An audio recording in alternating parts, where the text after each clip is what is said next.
Hello and welcome back to my kitchen. I hope you all are doing well. If today is your first time coming across here, thank you so much, and I will appreciate it if you follow this page for more videos to come. Thank you. So in today's video, we are going to be making ogbono soup, and I have all the proteins I need to make this delicious meal.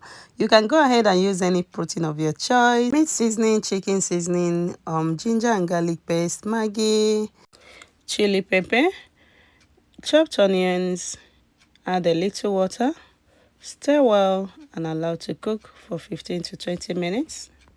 So I'm blending my ogbono, and back in the pot the meat is cooking well. So we're going to transfer the meat in a separate bowl. Add a little water and cover the pot to bring to a boil. Then add the ogbono. You want to make sure you add the ogbono when the water is boiling. This technique helps your ogbono to draw really well without any lumps. If you don't know this, you want to try this today and thank me later. Then add palm oil.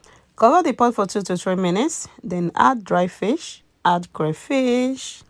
So I'm going to stir a bit and cover the pot and prepare my vegetable.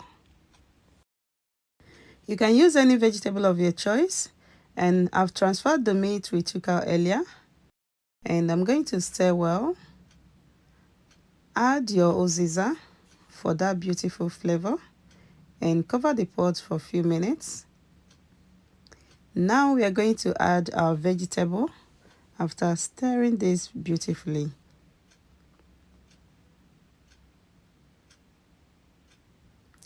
Ooh, this looks so good, and believe me, my kitchen right now is full of yummy aroma. So after stirring this really well, I'm going to go ahead and add my smoked mackerel, and after that I'm going to add fresh pepper, and I'm going to cover the pot and allow to cook for more 2 to 3 minutes, and that is it. Yeah, our soup is super done, and it tasted amazingly yummy. So if you haven't followed this page, please go ahead and do that. And thank you so much for watching, and give this video a huge thumbs up if you haven't, and I will see you all in my next one. Bye.